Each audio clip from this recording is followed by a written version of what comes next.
করেছে, এই ইতিহাস কিন্তু ডিসি মাসুদের আছে। তারপরও বহুদিন যাবৎ সেই শাহবাগ থানায় আছে এবং তার বিরুদ্ধে কোনো অ্যাকশন নেওয়া হচ্ছে না। নির্বাচিত সরকার আসার পরও তার এই হামলাগুলোর কোনো তদন্ত করা হয় নাই এবং তার বিরুদ্ধে কোনো ব্যবস্থা নেওয়া হয় নাই।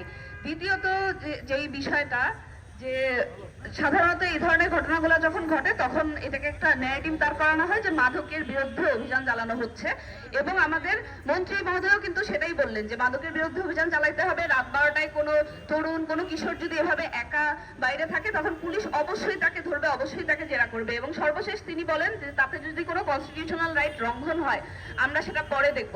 একজন মন্ত্রী এই কথা বলতেই পারে না যে কনস্টিটিউশনাল রাইট যদি লঙ্ঘন হয় আমরা সেটা পরে দেখব।